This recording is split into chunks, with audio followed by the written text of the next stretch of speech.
We're going to talk about this interesting book right now. The name of this book, The Stranger, is really related to it because the main character is punished for that. He is essentially punished for being the stranger. Book starts this way. Mother died today or yesterday maybe. I don't know. I got a telegram from home. Mother deceased, funeral tomorrow. Faithfully yours. That does not mean anything. Maybe it was yesterday. So he goes to his mother's funeral. Very tired, sleepy, feels down. He had to apologize to his boss because he was going. Honestly, when he told his boss the reason he was leaving and could not work, his boss did not seem kind of that happy as well. And also his reaction and the way he apologized kind of seemed bizarre for apologizing for this type of reason. And he essentially went there on that funeral, and he starts to notice so many interesting things there. For example, there was this woman that was crying very loudly, and to him it seemed that this woman would never stop. And from a Stoic perspective, and for it's analyzed in the book, you can tell that this woman was crying because she was her only friend. She was not crying because of her, she was crying because of herself. She wasn't crying so hard because of she truly cared her. She was doing this for herself. She would be alone now. She didn't have this perfect friend, best friend she could talk and stuff. And also she was deep down inside afraid she knew she would face the same fate. So she was not mourning her at all. She was crying about herself. And also the way people look at him. And later this subject will come back, how he behaved on his mother's funeral. That fact that he didn't cry and stuff. As if people expect from you to act, to start acting. As if you cannot fake tears. But people expect you acting, or expect from you to act. And we will get back to this too. Let's continue it. He meets Maria Cardona, I think it's second day after his mother's funeral, whom she has romantic relationship. It's said this way, and everybody has experienced this thing in their lives. In the hotel, I ran into Maria Cardona, a former typist in our office, whom I had a thing for at that time. She died too, I think. She did too, I think. So basically, both of them kinda had some feelings toward each other. On that day, they finally managed to connect with each other. And now, they get back to his place and enjoy themselves, enjoy life. And there is this old man that cares a dog all the time, but in reality he loved misery and only put annoyed face. That's how I saw it. This man would put some sort of front that did not care about this thing, but in trust, he loved his misery. I mean, this is what I kind of saw there. And what I mean specifically, some people maybe complain about certain things. Let's say suddenly that thing is fixed. They will start complaining about that thing is no longer in their life. Because in trust they act as if they want to be out of it, but in trust they are in love with that misery. so they put that fair front. His boss later offers him in chapter 5 to go to Paris and to work there, and he mentions there that he kind of lacked ambition, and this is very interesting because why that was happening. He was obviously broken, kinda. Why did not have any ambitions at all? He mentions in university period he did, but he did not at older age. Why is that? Why his ambitions ceased? Why? Why he was broken, kinda broken from inside? Because this very specific moment, like I don't have any ambition. Why did not have any ambition? Why? Why is that? Why did not have any goal to reach in his life? That's a very interesting thing to have in our mind. There is this thing he mentions. He had not been happy with his wife, but he'd pretty much gotten used to her. When she died, he had been very lonely. Interesting remark just to have in our minds. Now,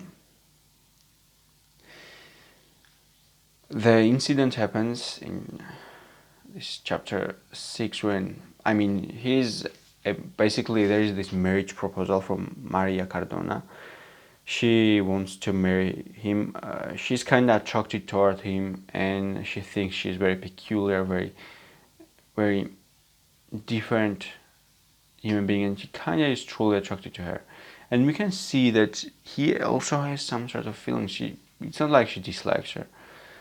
And by the way, when Raymond and these three go to the beach together, he can see that Raymond has feelings toward Maria and tries to seduce her. That's also an interesting thing to pay attention to. And she seems to be a very beautiful female for him, and very attractive. And so Maria asks her, "Do you love me?" And he was like, "No, probably not." "And will you marry me?" "Yes, I would." "And when do you want to get married?" It's kind of not in a romantic way, but yeah, they were about to get married. And she also wanted to go to Paris as well. But he dislikes the Paris. He says people are etc. there. And that place is not that great at all. Because he lived there before. And now he shuts this Arab that literally tried to assault him. So he just essentially protects his life. But he shoots him 5 times. First where he shoots first time, and when he's down, that Arab is down, he shoots 4 more bullets. But that's not the point. Like he's actually self-defending. The Arab was the one that first of all he stabbed Raymond before, and after that he was the first one that attacked him. But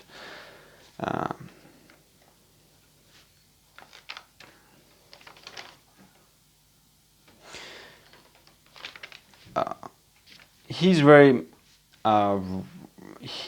different, very strange, for people, because he don't view things the same way as most people would probably, or he's very rational.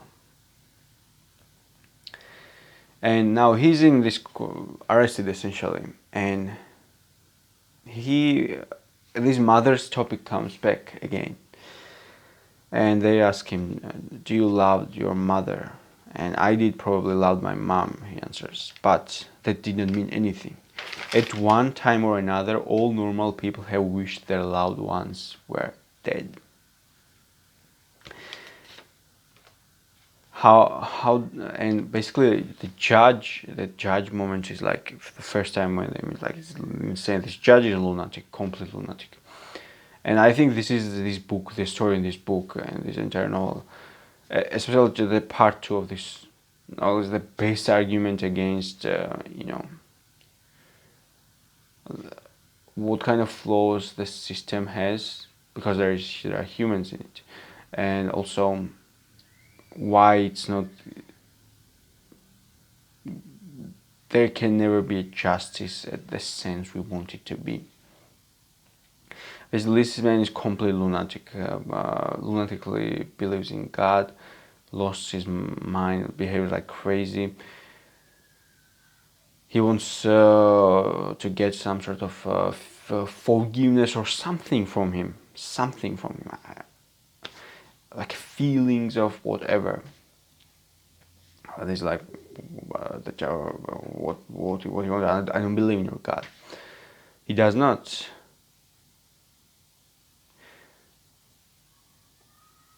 He mentions this thing that he could not get this. It was an idea I could not get used to. The idea of being a so-called criminal, but he kinda defended himself at the same time.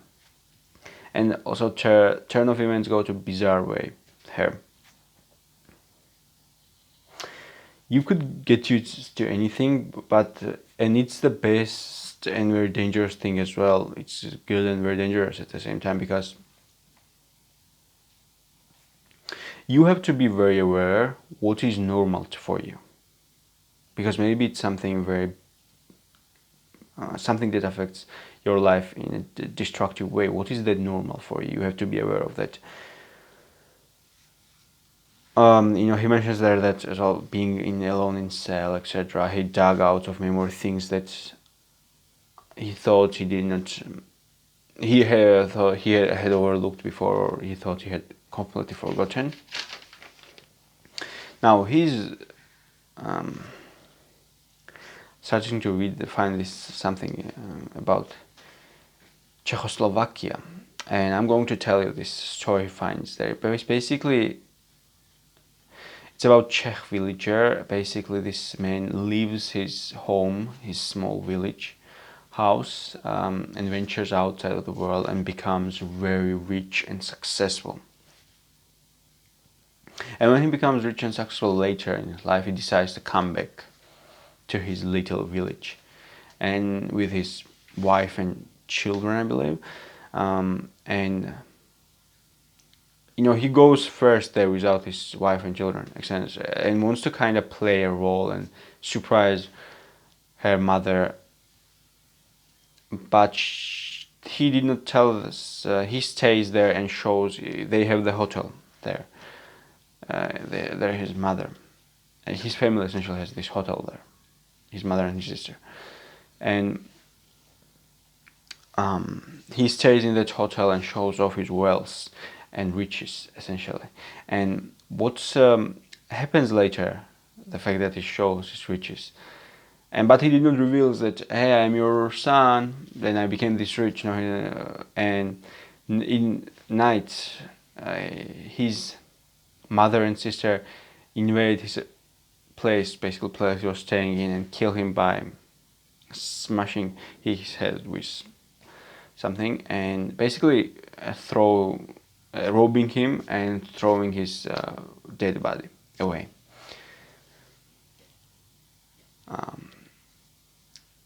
And later, next day, his wife comes and could not wait and reveals the trust to them. And basically, at this point, it doesn't matter what his family will do. But his family commits suicide. The mother hangs himself, and sister does something as well to kill herself. But the moral of this story is that this man was right when he left his village and his family. He was right when he, for whatever reason, it was obvious from the story that his family didn't knew that he became this rich and successful. It was very obvious and good decision of him that he hid these facts from his family. And it was a great thing that he left this bloody family, because it was destructive for him. It was very bad.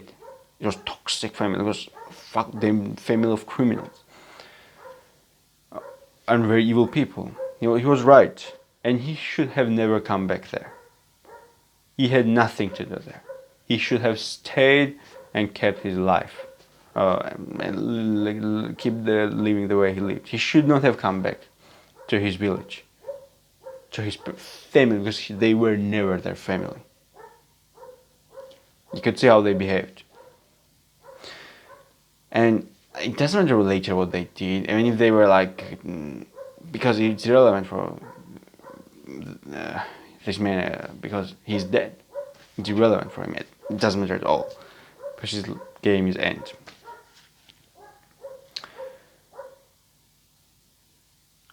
Now, he's judged essentially. Let's back to our main story. He's judged essentially on the based on.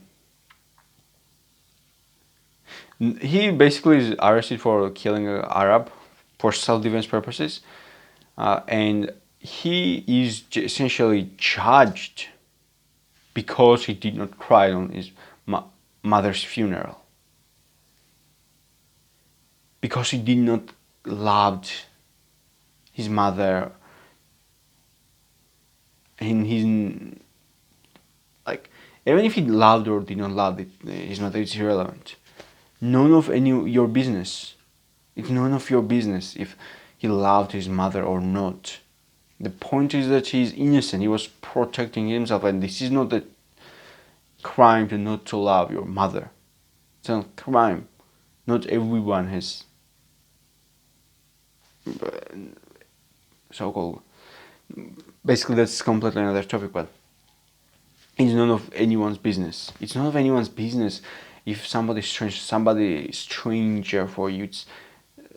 Don't show off his feelings, or don't has that much feeling, and is much more rational, and is not as actor and self-delusional as you are. It's none of your business to judge that person that way because of your insecurities, because of your weakness. And as I've said, this is best argument against this justice, against this putting people on this, like, because these people, I mean, there's this moment, right? These judge that sentenced him to death, or these people there, they are the same human beings as he is. I'm man and nothing human is important to me. They wear panties or whatever, they wear dress, they urinate, they have this human shortcomings as every single one of us has.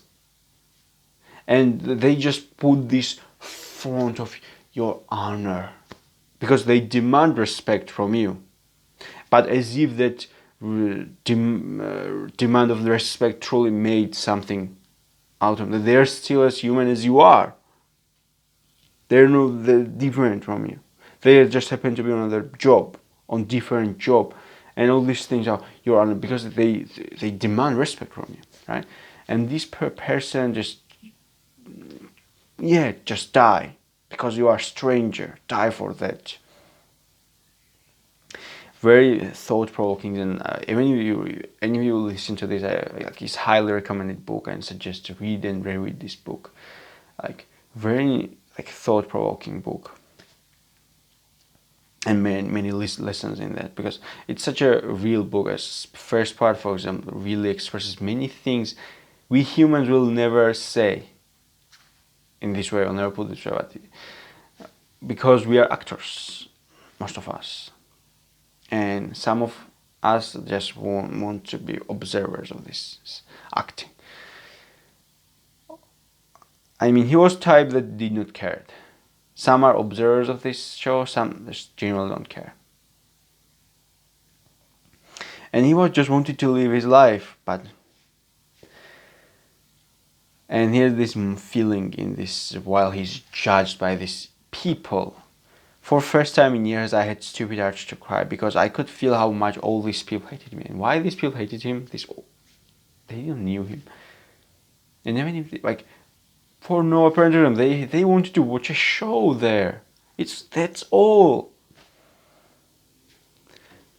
Everything is true and nothing is true. I mean, so he's basically ordered to be killed right now, and here is this moment I want to read. But before that, I want to say that he starts to remember very small things. For example, like my mother used to say that you can always find something to be happy about. He starts to remember small things about his mother, and honestly, it seems that he did not hate his mother at all, but just he did not love it in traditional way. But that's not the point. Even if you did not love it, you don't. It's none of your business if somebody don't love his mother or etc. Or family at all. Remember that Czechoslovakian villagers guy that got killed by his family? How do you know that that person that don't love his family has just the same type of family members as the Czechoslovakian man had?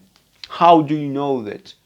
But even if you know that thing, it's none of your business. In any sense, it's none of your business. It's none of your business why, if other person loves or don't loves anything. Like, it's none of your business. Genuinely, it's not. So there is this thing of realization, right? Well, so I'm going to die sooner than other people will. Obviously, but everybody knows life is not worth living. Deep down, I knew perfectly well that it doesn't much matter whether you die at 30 or at 70, since in either case, other men and women will naturally go on living, and for thousands of years, in fact, nothing will be clearer. He's a very stoic man. He kind of reminds me of the stoic. His thoughts and his views very stoic-like. And now this priest, after he denies a couple of times, this priest goes in this prison because for these people it's such a incentive not to believe in God and not to be this traditional way and just be stranger. Essentially, like they ordered to cut his head off, and why? And like judge says like something like blasphemous words. I was like I won't feel guilty, etc. because of this man is evil and intelligent, as if like he's intelligent. Like they put this way that he's intelligent and he knows how to use his words, and his intelligence kinda and the reason two things became the reason he died, got sentenced to die. His so-called intelligence, but I mean and so-called intelligence, but he just considers himself as an average male. His good qualities of average male, like being intelligent, etc.,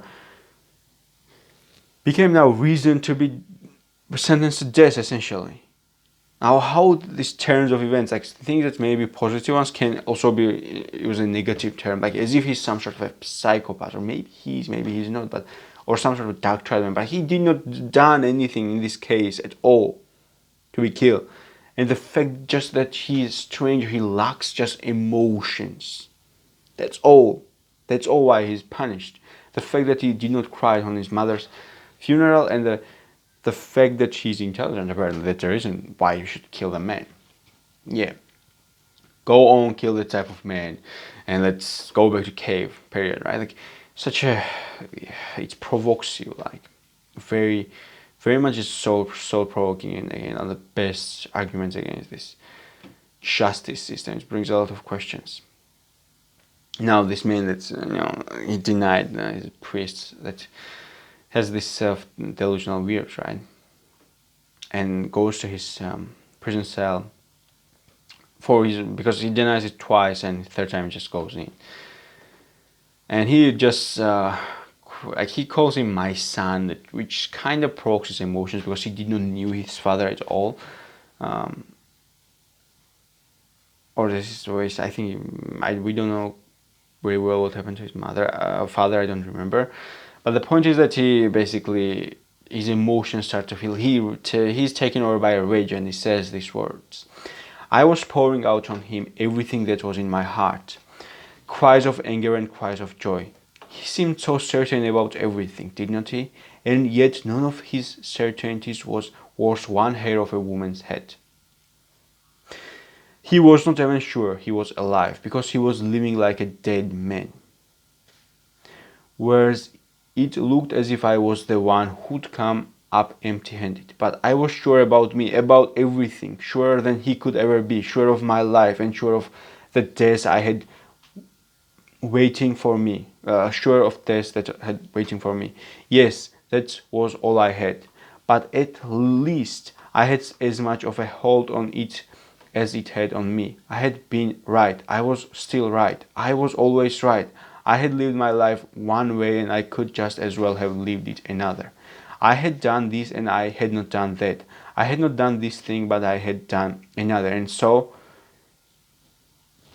it was as if I had waited all this time for this moment and for the first light of this dawn to be vindicated.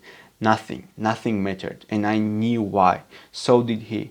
Throughout the whole absurd life I'd lived, a dark wind had been rising toward me from somewhere deep in my future, across years that were still to come, and as it passed, this wind leveled whatever was offered to me at that time. In years no more real than the one I was living. What did other people's deaths or mother's love matter to me? What did his God or the lives people choose or the fate they think they elect matter? Pay attention to this. Like these things are like very powerful. Like the fate they think they they elect matter to me, when we are all elected by the same fate. Men, billions of privileged people like him, who also call themselves my brothers. Could not he see that everybody was privileged? There were only privileged people. The others would all be condemned one day, and he would be condemned too. What would it matter if he were accused of murder and then executed because he did not cry at his mother's funeral? Solomon's dog was worth just as much as his wife. The little robot woman was just as guilty as the Parisian woman Masson married, or as Maria, who had wanted me to marry her. What did it matter that Raymond was as much my friend as Celeste, who was worth a lot more than him? Like both of them were his kind of friends, but the one, the Celeste, was much more worse for him. What did it matter that Maria now offered her lips to a new mere salt?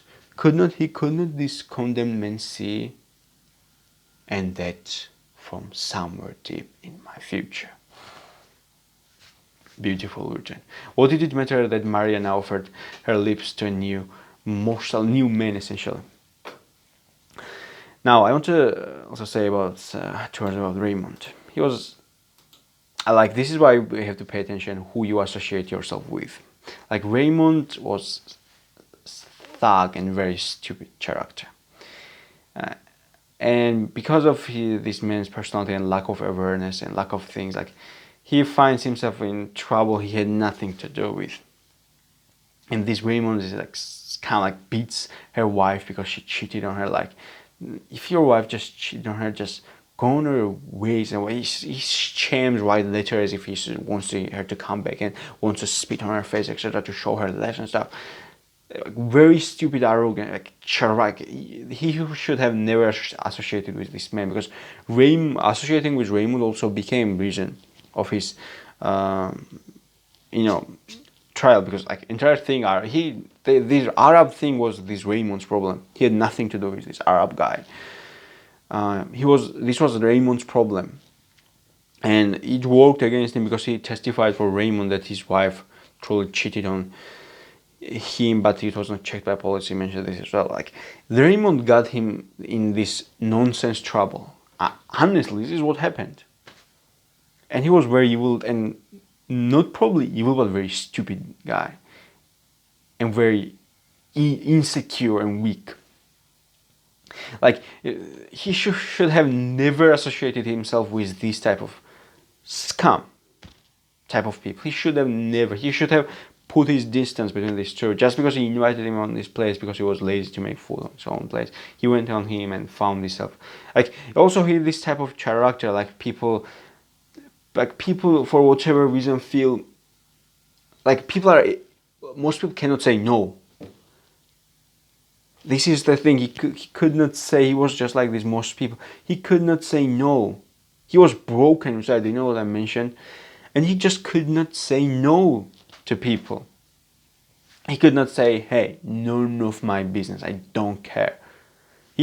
First of all, he should have never associated himself with this type of character, with this type of like people you associate yourself with matters. It matters a lot. He should have never associated himself with him. And he would probably have a great life with Maria Cardona. And they would go in Paris, etc. Now, because of this Raymond, like this is why you should avoid, like, be willing to say no to people. First of all, be willing to say no to people. This is why you should be willing to say no to people, and understand that their problem is not your problem. It does not matter, and you should also never associate yourself with that type of people. And their problem is not your problem, and it's totally fine to say no. None of my business, none of my problem. Why you are putting me in this problem? Why? Like, this Raymond also got used against him in this process. Obviously, like this same guy, by the way, wanted to seduce his fiancée. He was trying to seduce his fiancée. Like, this guy was a complete scam. He wasn't his friend or pal, as they were. Like, no, not at all. But also the way he got judged, also, well, the entire story is like very thought-provoking. Probably a lot more could have been said. Comment down below what you think. Share your thoughts with me, and this is it. Don't forget to hit the like button if you haven't already, and subscribe to. See you.